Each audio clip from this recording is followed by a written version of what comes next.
The Trabant, the answer to the question, how can we make this movie scene look more communist? This, as you probably already know, is my Trabant. I've had it for 3 whole years now, so it's about time I tell you what's wrong with it, what I've had to fix, what it's like to own, and other general ownership-y things like that. And I want to convey this information to you, not just because they're interesting things to know, but because you all won't stop asking me.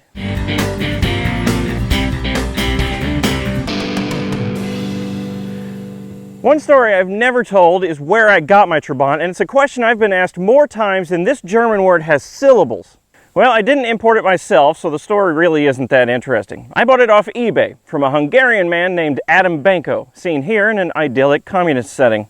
He's imported several Trabants over the years simply because he likes them. Plus, he's Hungarian, so that reduces the whole language barrier thing, which makes rounding up cars in Hungary quite a bit easier.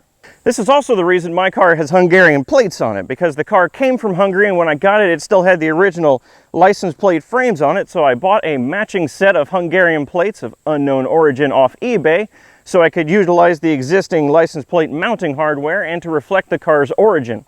And yes, my legal Missouri plates are just haphazardly tacked on afterward. They're zip-tied on the front, because priorities. Since the importation paperwork was already handled and it had a clean Florida title when I got it, I only had one tiny little hiccup when registering this car in Missouri. And that is, the VIN on this car is so short that it came up as a partial match for a stolen car in the Missouri titling system. Which meant that before I could get the car titled, I had to trailer this Trabant to the Missouri Highway Patrol inspection station so that they could verify that this is indeed not a stolen Ford Taurus. So what was wrong with this car when I first got it? Well, for starters, it's a Trabant. It's always problematic. It also only had one functional headlight. It had a grabby front brake drum that made for really entertaining emergency stops, and it had an engine that liked to backfire and just not run well in general. And the best part about all of these problems? They were all present when the car passed its first safety inspection. It wasn't even running on both cylinders at the time. I have, of course, fixed a lot of these issues gradually over time. The first one I tackled was the engine, but we'll talk about that more in a second. Because a wheel cylinder in the right front brake drum was leaking, I replaced all of the brake cylinders and brake shoes throughout the car. After I fixed the brakes, I could stop without involuntarily turning right. When I got the car, the tires were a bit shot, so I had to get an entirely new set of tires for the car, and I got the cheapest tires I could find, because there's no sense spending big money on tires for a car that is made of cotton, weighs about 3 ounces, and has exactly 2 more horsepower than my lawnmower. I replaced all the rubber boots for the drive shafts and the steering gear assembly because they'd either split or perished in some way. And that job was a bit of a nightmare. I want you to imagine stretching a traffic cone over a sharp flagpole without tearing it, and after coating your hands in copious amounts of butter. That's about how that job went. I took some rust preventative measures on the inner floor of the car. I didn't know what to expect when I pulled back the carpet, but what I found when I pulled back the carpet was actually almost no rust at all. There was a little bit of surface rust towards the front and one single hole, but that was really it. What was weird is that nearly all of the paint covering the steel floor had or was currently peeling off. Most of it was peeling off to reveal bare steel underneath. It's as if they didn't do proper paint prep procedures at the factory, which is unthinkable in a car with such exacting build quality standards as the Trabant. In the end, I removed as much of the rust and loose paint as possible, covered the entire floor with a nice coat of primer to prevent any further rust, and then covered the entire floor up back again with carpet. Speaking of rust, I bet you're wondering how much of it my moodily lit Trabant suffers from, because it is, after all, only the body panels that are made from recycled pants. All of the framey bits are still made from steel. I've had commenters in the past point to this little bit of rust here on the door sill as evidence, proof that my car is a complete bucket of rust underneath. But that's a bit like diagnosing someone with cancer just because they have a little bit of acne on their door sill. To really show you how much rust my car has, I need to go underneath it, or rather, have it go above me. As you can clearly see underneath here, my Trabant has about as much rust as a shark has eyebrows. Even the normal trouble spots are worry-free. Now this shocked me when I first looked, considering the incredibly weathered appearance of the paint, but thankfully the faded paint was a bit of a false alarm. The only rust at all down here is the little bit of surface rust on the door sill, a tiny amount of rust in the rear suspension arm, just one rear suspension arm, and the aforementioned tiny hole in the top of the floor, and the little bit of surface rust up there that I already cleaned up and primered over. I'm pretty sure this car suffered from more rust than that at one point because both front shock towers have been replaced, but that was someone else's problem. So yeah, Rust ist kein Problem. There's a buzzard flying overhead. What's the car? Now, about that engine. This is a two-stroke air-cooled engine with gravity-fed fuel and no distributor. There's very little on it to go wrong, which makes it that much more infuriating when it does. When I first got the car, it wouldn't do a cold start without priming either the carburetor or the tops of the cylinders first. It refused to idle properly or maintain a steady idle. It seemed to run lean somewhat at random, and it had the nasty habit of backfiring through the intake, which, as you may be aware, is not where combustion is supposed to be taking place. To tackle this multitude of engine problems, I ordered a multitude of parts. That's the beautiful thing about the Trabant. The parts are plentiful and cheap. I mean, they have to come all the way from Das Vaterland, but they're plentiful and cheap anyway. This allowed me to simply replace any part that looked like it was even thinking about showing the merest sign of going bad. I replaced the cylinders, the pistons, the piston rings, all the gaskets and seals that went with that. I replaced the carburetor with a brand new pre-tested, pre-tuned unit from Germany. I replaced all of the ignition components and then timed the ignition. Then after self-doubt set in, I retimed the ignition. Then a year later, after self-doubt of my original self-doubt had set in, I retimed the ignition a third time. And then I changed the fuel filter. So as you might be able to imagine, after all of that work, nothing changed. Cold starting, idling, backfiring, they're all still issues. Granted, some of the symptoms have changed slightly, but that's a bit like undergoing a massive craniotomy to discover that that dull ache you occasionally experienced in the small of your back on the left side is now gone, but the brain tumor's still there.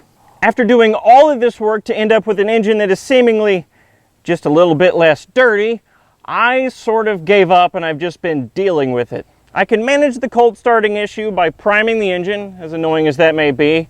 I can manage the lean running and backfiring by just fiddling with the choke while I'm driving. And I can manage the idle unmaintainability and fluctuating by just setting the idle a safe amount of too high. Now obviously, none of this is ideal, and I've been putting these problems off for far too long, so I'm going to be tackling all of these issues in an exploratory full engine rebuild in an upcoming project series. Hang on a second, that's what I wrote in my original script, but just yesterday, a development happened, and not a good development. I noticed my Trabant recently has been running extraordinarily loudly. Now I just passed it off because I assumed that one of the exhaust connections had wiggled itself free like has happened in the past. But oh boy, was I wrong. Because yesterday when I was poking around the engine bay while the engine was running, I noticed exhaust coming out of the back of the cylinders. Both of them. Now if you're not familiar with a Trabant cylinder, here is one of them. This is one of the old ones I took out of the car. There's an exhaust port on the front and some intake ports on the inside on the sides here. On the back of the cylinder, on the back of a Trabant cylinder, there is no hole. Somehow the cylinders on my car have created new holes in the cylinders out the back. Now I have a guess as to how this happened, but how I didn't notice, I have no idea. But anyway, as I mentioned earlier, I had already planned to rebuild this engine, so I guess I'll just do it sooner. Because this engine is two-stroke, it can still run with these holes. It just has some new exhaust ports and some new intake ports, of which aren't supposed to be there. Again, I have no idea how I didn't notice this, but have you noticed in the previous shots my Trabant hasn't moved much? I'm trying to keep the whole driving thing to a minimum at this point. Ready for this? Yeah! I didn't set the idle that high, it's just running lean.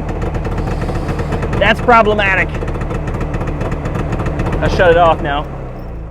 All that aside, after all the work I've done over the 3 years I've owned this car, are there still any unresolved issues? Aside from the engine, obviously. Well, yes, for starters, there's some electrical issues. The lights are all weaker than a diluted LaCroix. The warning lights only work on one side, which makes the blinkers very mad because that's their job. And just like when I bought it, There's still only one functional headlight right here. The other one may look like it's on, but that's just the parking bulb inside of it, which is coincidentally how it passed the safety inspection. The transmission also has an issue I'm told I should be worried about. Fourth gear occasionally stops transferring power to the wheels altogether. Probably something to do with the freewheeling device. Now I'm told this issue is only going to get worse until fourth gear stops working entirely. But I'm actively choosing to not worry about it until I have to. This is also the approach I'm taking with the electrical problems. Cleaning millions of ground sounds like no fun at all, so I'm just gonna not drive my Trabant at night. I think that's a pretty simple solution. Except for the blinkers. I need to do something about that, because that's a safety hazard. As if the rest of the car isn't. And now that you know what I've done to this car, and in general what's wrong with it, what are my future plans with this Trabant, aside from making the engine less holy? Well, before I tell you that, let me attempt to explain to you what owning this car has been like. I decided a long time ago that I don't own this car for myself, I own it for everybody else. This is a terrible car with no real practical value, but every time I take it out in public, everyone looks at it and everyone loves it. It's the same with people of the internet. Everyone loves this thing. It's exactly like owning a Lamborghini, except the question, what do you do for a living, is replaced with, what is that thing? And I didn't have to spend Lamborghini money to get here. This car that was once a symbol of oppression for millions of people for decades now brings a smile to everyone that sees it. And I think that's wonderful. But back to the question, what are my future plans for this thing? Well, for starters, I want to make this car mechanically perfect. I don't drive it nearly enough as it is, and that's a real shame because that just reduces the number of opportunities anyone else gets to see it driving on the road. Plus, I like to drive it sometimes too. It's fun. And the main reason I don't drive it very often is because of the engine issues. I'm not very likely to go on a nice leisure cruise if before I even set off I have to take the spark plugs out of the tops of the cylinders, douse some gas in there to prime it. It's just a hassle. And plus the engine has some holes in it in there now, so I want to get all of that sorted out. I've had some people in the past, mostly in person, ask me if I'm going to repaint this car because the paint that's on it is oxidized, dingy, and even missing in places. Well, no, I'm going to leave the paint exactly as it is. I like the, and here comes a buzzword, patina that this paint adds to the car. And I feel like repainting the car would be a misrepresentation of history on the car that is a big symbol from it. Now, I did consider buffing the paint, but the paint on this car is so thin that I'm afraid I would burn straight through it, so I'm going to leave the car exactly as it is in this dull shade of papyrus white, or as I like to call it, communist green. So that is, basically, a brief overview of my entire history with this car. Now, I'm sure I haven't answered all of your questions because some of the questions I've received are very specific, like, can I daily drive a Trabant in Marion, Kentucky? So if you have any questions for me or want to call me a capitalist propaganda machine, please do so in the comments down below. Also, if you have any suggestions for what you want to see me do with this Trabant after I get the engine all fixed up and deholified, let me know that as well. We've reached the end of the video now. Patreon, merchandise, you know the drill by now. Cut to the video outro in the middle of this sentence.